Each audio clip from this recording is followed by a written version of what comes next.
Hello everyone and welcome back to another video on the channel. I apologize once more for being inactive. Reason being this time is because every time I felt like reviewing a car, I felt like it was kind of bland, and although I'm not feeling that way anymore, it was certainly overpowering feeling for quite a while.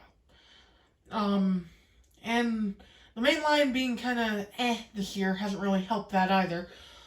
Sure, in the past few cases we've gotten some good re-releases and new releases, but 2020 just was not the best year for cars at all.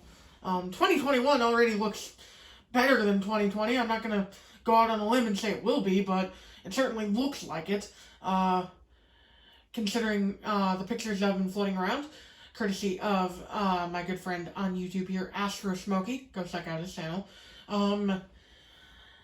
We're getting some good stuff like Floyd Morgan off the cancellation table, track damaged Cruise, which is interesting because nobody really thought Mattel was going to make another damaged car, and notable re-releases. It's just looking great. But that's not to say 2020 did everything bad. 2020 had a few good releases, including the last two-pack case of 2020, which included, quite possibly, one of the best releases this year, and my personal favorite. That being the two-pack of Reverham and Laura Spinwell, Jackson Storm Pit Crew. I love it when we get pit crews. Mattel kind of was in a lull for a little bit there, not really making any since the 2018 pitties they made from Cars 3 that, or Cars 1, that never really appeared in the movie. But after that, it was kind of dry, only things being re-releases and World Grand Prix pit crews. But we're finally back, and we got the first next-gen pit crew. Let's go over them in more detail. First off, we have Laura Spinwell, Jackson Storm's pitty, or one of his pitties. And as for her appearance in the movie, very briefly, I'll sum it up. She appears in a few scenes where Jackson Storm is in the pits. Obviously, changing his tires, possibly filling him with fuel, etc., etc.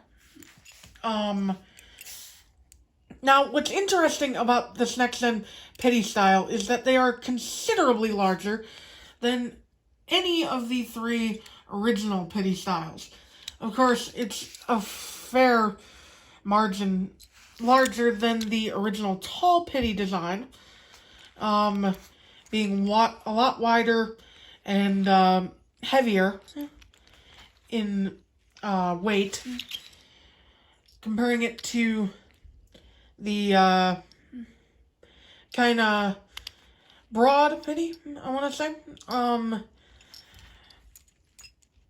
It's still wider, still heavier. Overall, it is a very solid die-cast, and even compared to the fat pitty, I believe they're called, it's still wider. It's about the same height, and yes, it's still just a little bit outweighing it.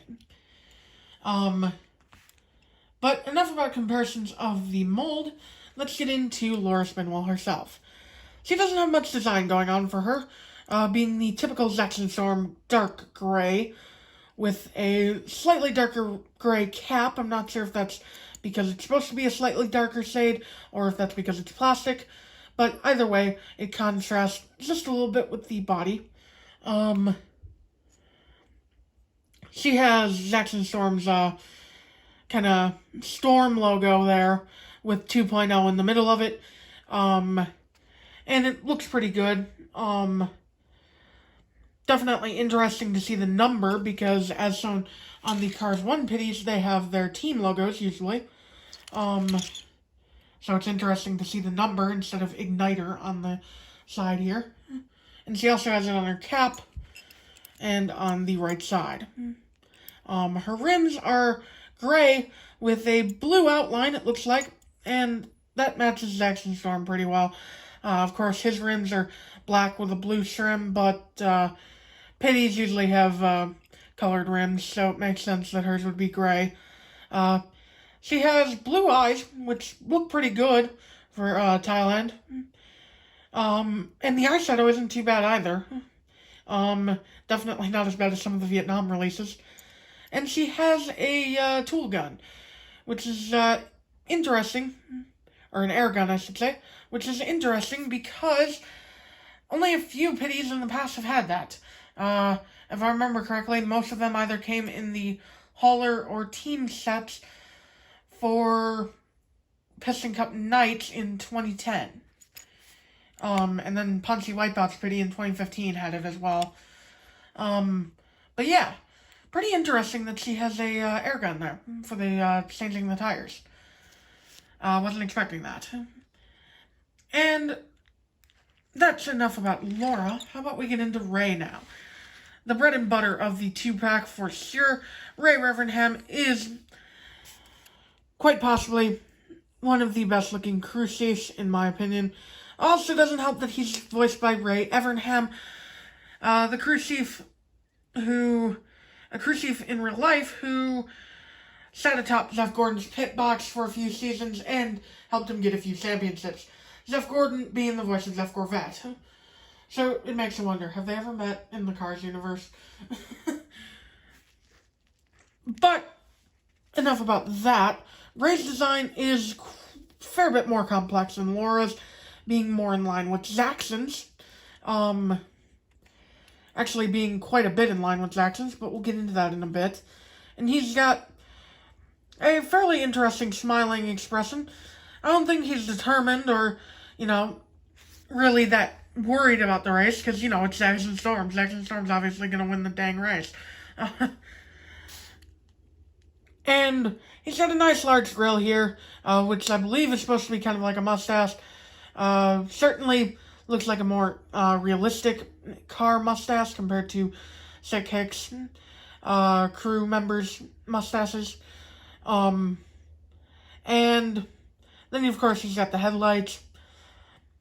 And his mouth plate is actually a darker color than the body. I believe that's supposed to be like that because that's his bumper, technically. And he also has blue eyes as well. Actually, they're the same shade as Laura's, almost, which is interesting. Moving on to the headset real quick. His headset is interesting. I don't think it's the same as any headset we've seen before. Certainly not. It's got a fair bit more width to it. The headphones are a bit larger. Or, well, a bit more realistic, I should say, not larger.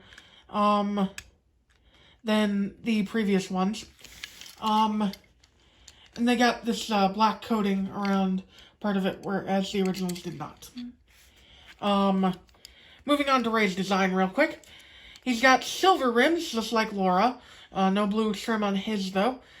And the design on him is pretty much identical to Jackson's design, where the decal starts midway through the body and carries on to the back, carrying on that black color with it.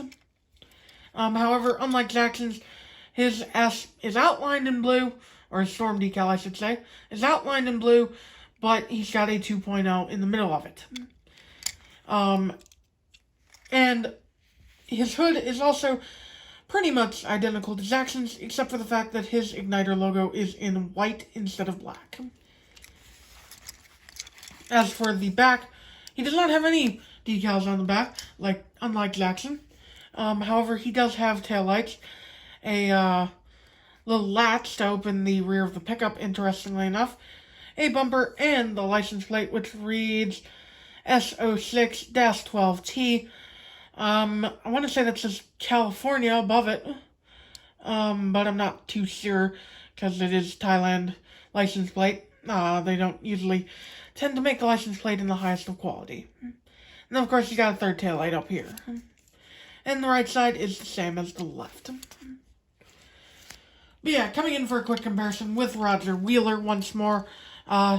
His model is a little slimmer, not by much, but it is just a tad slimmer. And it's a lot more streamlined, of course. Looks more slick, naturally, as a next-gen crew chief would. And just has a bit more detail, too. Like, the rear bumper is silverish and has a bit more of a design going on.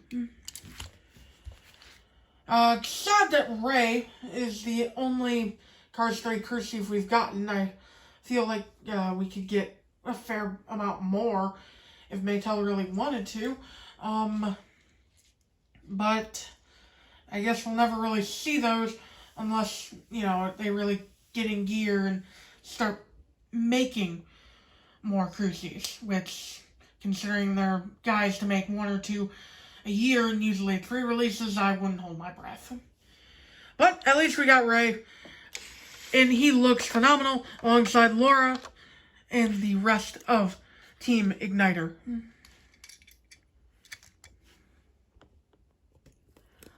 Great team setup. Now, if we could get a couple more pitties in here, that would be amazing. I'm not holding my breath, though.